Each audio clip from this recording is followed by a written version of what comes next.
Welcome to Night Talks, the University of Florida College of Journalism and Communications talk show produced by students for you. I'm Caroline Paul-Deslandis, a first-year student studying advertising, and our guest today is Amy Climenhage, a CJC grad who is a skilled public affairs professional with extensive experience. She's currently the Deputy Director of Public Affairs for Sachs Media. Hi Amy, thank you so much for joining us. Of course, thank you so much for having me. It's honestly an honor to be back here, and it's so much fun to be at my old stomping grounds. You earned your bachelor's degree in public relations from UF College of Journalism and Communications in 2020. What drew you to the media field and specifically PR? So honestly, growing up, I always loved reading and writing so much. I remember when I was young, I would even sneak a flashlight into my room so that I could stay up reading far later than I should have been. And so I always knew that I wanted reading and writing to be very central to whatever career path I would choose. And so, going through school and determining where I wanted to go to college, I was in a yearbook class. And I remember having so much fun getting to, go around the school and talk to students, talk to organizational leaders, and try to highlight, what it is that they were doing, tell their stories for them. And I wrote and put together and packaged my very first story. And I remember my yearbook editor pulling me aside and saying, Amy, I really hope that you would do something with this someday. And so it was quite easy for me to decide on the College of Journalism and Communications when I did land on the University of Florida. And I think from there, I specifically chose PR because there was such a heavy writing focus. And there was also a focus on getting to connect with people, connect with audiences. I really enjoyed that public focus of it. And so that's kind of what steered me there. And ultimately, I'm just so grateful because it's such a fun industry. I am just thankful that a childhood love for reading kind of steered me here. And there's really just a lot of opportunity in the PR field. And I think that the university just prepares its students really well to go out there and take hold of those opportunities. So yeah, I think that's how I landed in this field. As a student, you were very involved between student government, dance marathon, and Florida Blue Key, and serving as a sororities president. What experiences did these opportunities provide for you? Yeah, great question. So honestly, I think that UF just has so much to offer. There's so many different opportunities for students to get plugged in, and I feel really thankful that I took hold of that while I was in college because I think that there are so many transferable skills to be gained from those kinds of experiences, whether it's leadership capabilities or how to stay organized, how to juggle multiple responsibilities at once. I think I took away so many soft skills from those different kinds of involvement, and I think it also equipped me quite well to work for a communications agency because I work for so many different clients and on different projects at one time. And so I think that I consider my time at school as like training grounds for that. Maybe my sorority was a client and the agency was another client and dance marathon was a third, and just being able to tackle and take hold of multiple things at once and move them forward in an effective way helped me a lot when I started my career at an agency. So through 2018 to 2019, you were a communications intern at UF Health. What types of projects did you work on, and what did you learn about storytelling through the lens of healthcare? Honestly, I learned so much. That was such a wonderful experience for me. I loved the team I worked with. I actually still, in fact, keep up with them today, and we grab dinner every now and then. They taught me a lot. And it really was just a pivotal internship experience for me, I think, because it was the first time that I realized how much opportunity there is in the communications field to work on the things that really matter to you. And so I got to, interview patients and nurses and really tell a lot of stories of healing. And I started to think, I could do something really meaningful in the communications world. It didn't have to be something that I wasn't passionate about or felt like work. Every industry needs comms people. And so that was really, I think, what I discovered and feel most grateful for about that internship experience, especially because now in what I do today, it's a lot of work that matters at my firm, Sachs Media. We work on a lot of different meaningful initiatives. And I think that the early discovery at UF Health that I really cared about storytelling that had some sort of mission and greater purpose prepared me well for that. Through much of your time as an undergrad, you were also an account supervisor for the agency at UF. Tell us about this role and the clients that you got to work with, such as Tommy Hilfiger. So I'm sure that things are far different at the agency nowadays. When I was there, my team, we were called Catalysts, and our brand was very much millennials, engaging millennials. I'm sure it's pivoted toward Gen Z and has made a lot of really wonderful updates and changes since then. But I think that the value in the organization stays the same, in that it's providing students with a hands-on opportunity to really get comfortable in the field. I remember being so, intimidated by having my first client and my first project to lead and my group meeting where I got to, gather all the different teams together to start guiding a project. And it's just wonderful to think that I had that experience as a student, because it enabled me to feel more confident going into an agency setting where I had real clients and a real, team of professionals to work with and move things forward with. I remember one of my favorite projects was with the Climb for Cancer Foundation. They are a really wonderful organization in town that honestly moves mountains and does a lot of fundraising for ways to benefit the lives of cancer patients at Shands. And I got to direct a video shoot with them, and little did I know then that that would be such a large part of my job today. I travel a good bit getting to lead and direct video shoots for my clients now, and I think I just learned a lot of really valuable skills during my time at the agency, and anything you can do as a student to get that hands-on experience is so valuable and will benefit you in so many more ways than you know at the time, and I can say that I experienced that there. Right out of college, you landed an opportunity with Sachs Media. What does this public affairs and strategic communications firm do, and how did you get your foot in the door? So we are focused on high-stakes communications challenges, whether that's advocating for a specific policy proposal, elevating a really meaningful issue, or trying to motivate an audience to take action for a client. We also like to work on what we call work that matters, things that are really influential and meaningful. I think making an impact for our clients really drives our firm and its staff. And I actually got my foot in the door through a connection in my network. It was a really wonderful family friend of mine made the connection, and I was able to apply and be selected for an interview.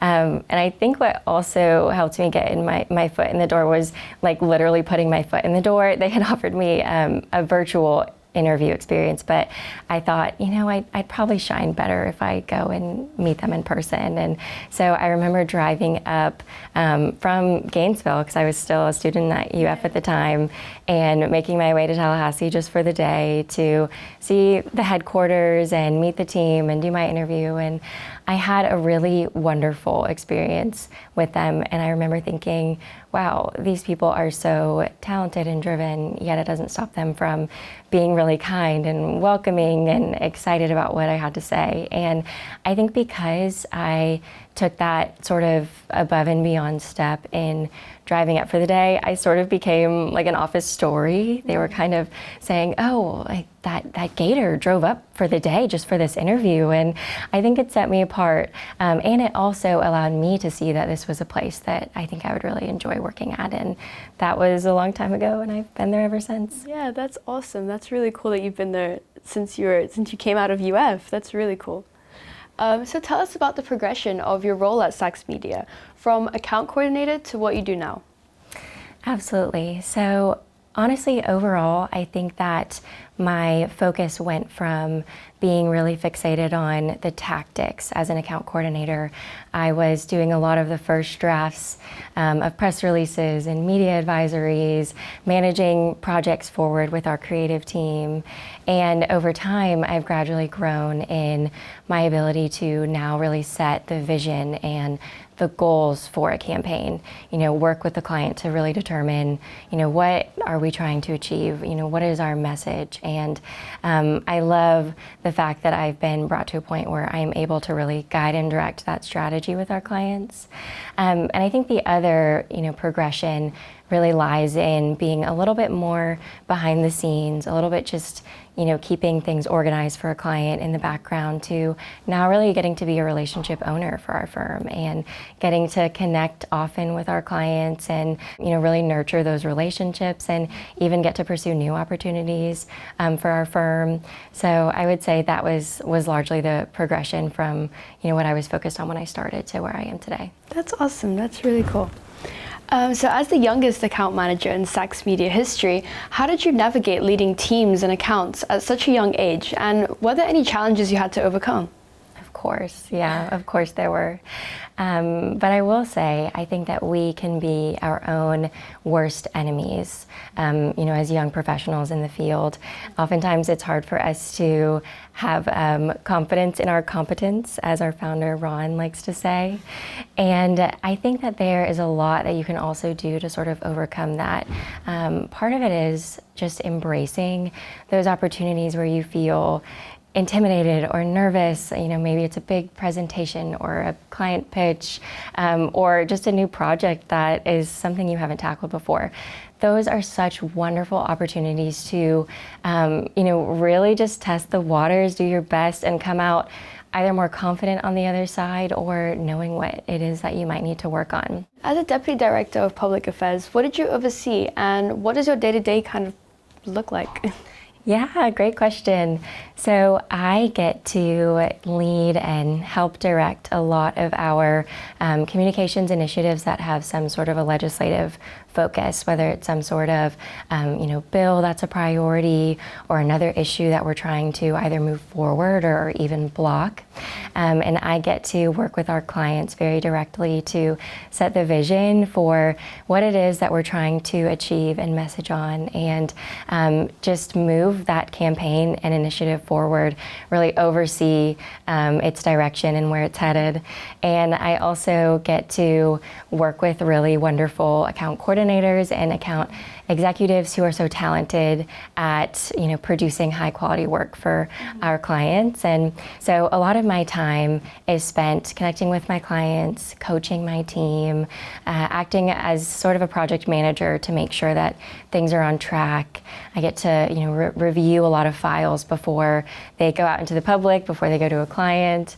So that is definitely a big part of my role. And I will say, I don't know that there's a set day-to-day kind of routine about my job, which I actually really enjoy. I think it is so much fun to get to work on different things and tackle a new challenge one day because a client maybe had a mini crisis of some sort. So it largely depends on what's most pressing, or maybe something is happening in the news and there's a great opportunity there, and I get to sort of seize that for a client. But a large part of my day is really just meeting with clients, meeting with my team, coaching them through what the next steps are, and getting to direct really important initiatives for the clients that we work for.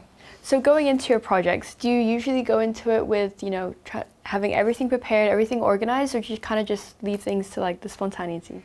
I definitely fall on the side of being an over-preparer. I am very type A. I like to have all my ducks in a row. I definitely go into things doing my research and sort of formulating a plan to the best of my ability. But at the same time, working in the world of public affairs, things change a lot. There might be a significant change at the legislative level that we have to very quickly be able to adapt our messaging and our communications campaign to fit for whatever that might be. And so you really can't be too you can't hold your plans so tightly to where you can't adapt and be nimble and take advantage of whatever opportunity might be coming up, because things move fast. There are always going to be unforeseen circumstances. And so I think my advice on that would really be to, yes, be prepared. Think through all of the different situations that might happen. Have a crisis communications plan. Have a backup plan if you're in a different field. But ultimately, don't hold on to that too tightly to where you aren't able to still maintain your cool, be calm and collected when you are having to adapt on the fly. Because sometimes those are really wonderful opportunities for your client or your company to be able to take hold of. And so you have to be able to flex your plans enough to be able to do that for them. Can you give us an example of a campaign or a project you had a hand in creating and that you're especially proud of? Yeah, gosh, I've been really blessed in that I've gotten to work in a lot of different industries, and I think that's something that comes with working for an agency. I've gotten to span healthcare and education, tech, finance, and there have been so many really great issues that I've gotten to work on. And I think one that always stands out for me is my work with the American Cancer Society Cancer Action Network. I was able to lead a communications initiative that was essentially trying to convince the legislature to fully fund the Mary Brogan Breast and Cervical Cancer Program. And that is a really amazing initiative that helps ensure underserved women who might not be able to access breast cancer and cervical cancer screenings are able to have those, life-saving opportunities for prevention. And so I did a lot of earned media work, connecting with reporters to tell this story. I led a lot of advertising campaigns, social and traditional media. I even got to direct a video shoot with a former Olympic athlete and breast cancer survivor. And I just loved that I was able to connect with a lot of women who had been through so much and really tell their stories in a meaningful way and for a really important purpose. And I think that drives me and our firm a lot, is having things that are, giving back in some way. If you're able to feel motivated and inspired on the day-to-day when you wake up for your job, it's not going to feel like work. And I think that we're oftentimes much better at delivering great results and just doing a fantastic job when whatever it is that we're working on is something that we really care about. Yeah, that's beautiful how those strategies really do drive, change, and really important change. How do you approach crafting a narrative that needs to balance dynamics such as political sensitivity with public engagement? That is a really important question, especially in this day and age where things often feel quite divisive and polarizing. I think that a lot of it comes down to, one, communicating with empathy. I think we really need to lead with that. And also it comes down to really knowing your audience, doing your research, understanding who it is that you're trying to reach, what are their demographics, and then also doing message testing, making sure that what you start rolling with publicly is something that is going to resonate well, and it'll help you catch anything that you might need to optimize or change altogether. And the other thing that I think is really helpful is meaningful storytelling from the right voice or the right messenger. We do a lot of, grassroots activations and really finding voices of people who would be personally impacted by, some policy proposal or change and, making them the storyteller. They're the people who would be impacted by, some of these things. And so being able to amplify their voice in that way, I think resonates really well with people. And it also humanizes issues that can be really nuanced and, hard for people to understand.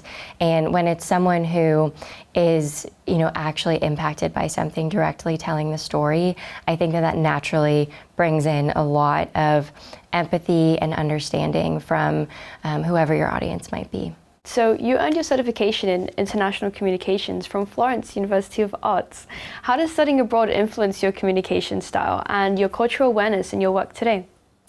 I think studying abroad was so impactful on my career and really just my understanding of the world.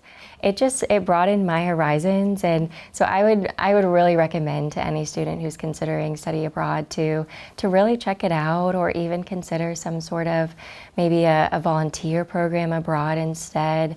There is a world of opportunity out there to get out and actually see the world, and I think it helps us a lot as we grow and as we become stronger professionals to take hold of opportunities like that. So what do you see as the future of public affairs communications in the digital-first, Gen Z-driven world? Things are changing quite a bit, as they always do, and I think that video is just dominant right now, especially short-form video.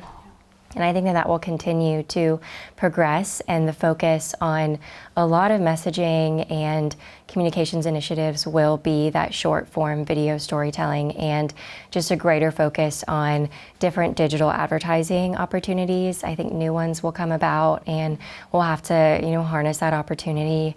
Our firm really embraces the peso model, paid, earned, owned, shared. You have to really create almost a surround sound effect to break through the noise in this day and age, because there's really so much content out there for people to see, and so you have to be really strategic about how you are putting things out there, what it is that you're saying, and that starts with really doing your research, knowing who your audience is. It has to be specific, and you have to find out where they are seeking their content, where they're getting their news from, and make sure that that is what you're focusing on in your communications campaign.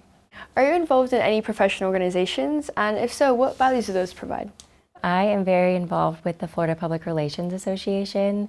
I was on the board when I was living up in Tallahassee, the Capital chapter, and when I moved back to Gainesville, I got on the board for the Gainesville chapter. And it has been a very, very meaningful experience for me. I have been able to make really wonderful friendships and connections, learn a lot of best practices. I also got my certification, my APR, which is, you're board certified in the field. It's your accreditation in public relations through being an FPRA. And now I actually get to help other people earn their APR or their CPRC even further. And I think there is so much value to be found in joining a professional association.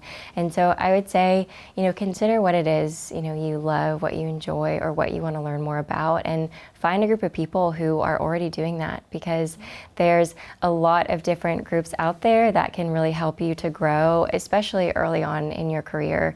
You can go to different types of lunch and learns and sessions that will teach you new things. You'll meet a lot of really great people to stay connected with, and you never know how that might impact your career, what new client or new job or opportunity they might be able to connect you with. And I think that we are our best when we have other people to lean on, and others who have different types of expertise that we can draw from and get their perspective on. And being a part of a professional association really allows you to do that, and I know it has benefited me a lot in my career. So what is something you wish someone would have told you in the beginning of your career? I wish somebody would have told me to really track my wins throughout my career. And I'm not talking, a big deal type win. I mean, just kind of the small day-to-day wins, whether it was maybe a coworker or a client who sent you an encouraging note or a piece of feedback on something, or your supervisor telling you that you did a great job. I wish that I had just taken a little screenshot or saved the file and put it in a folder somewhere, so that I could look back on all of those moments throughout my career and be inspired by that, have a confidence boost from that.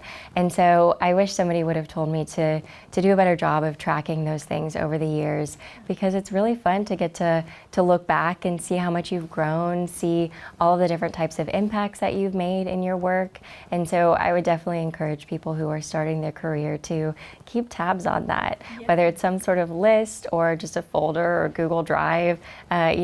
Start putting things in there early on, and then you'll have a big storehouse of really fun things to look back on.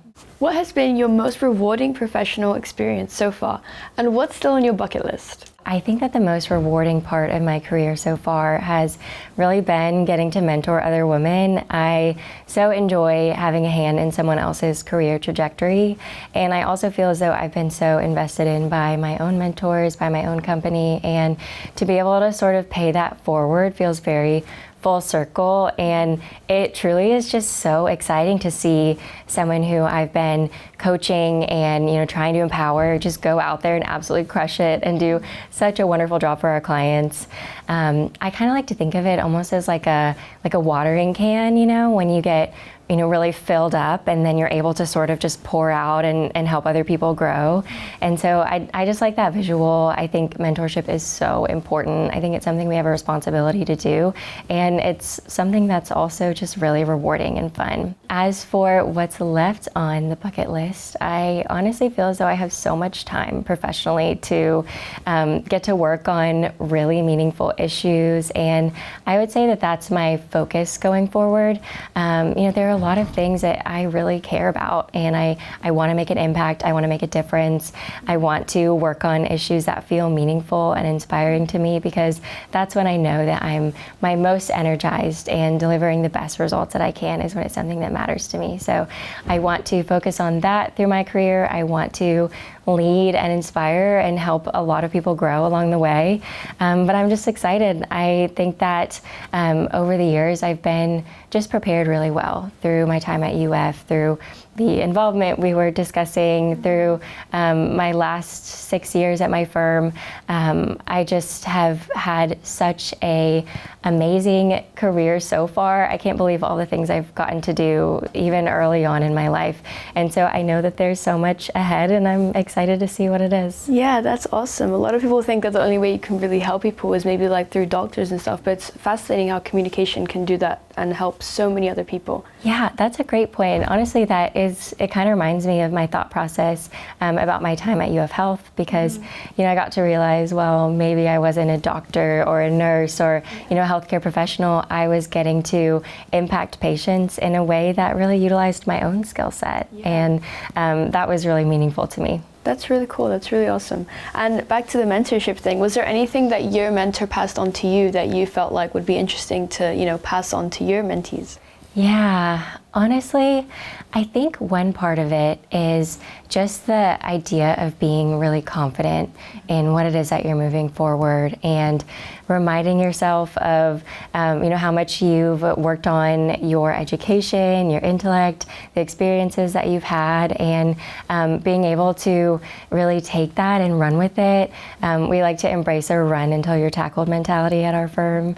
That's just a really great way to drive things forward, is to take all those lessons that you've learned and really be resourceful about who it is around you who can support you, and to be able to just move forward with it. Thank you so much for your insight, Amy. I loved hearing about all of the things that you do with communication. Thank you, our viewers, for joining us. Until next time, good night.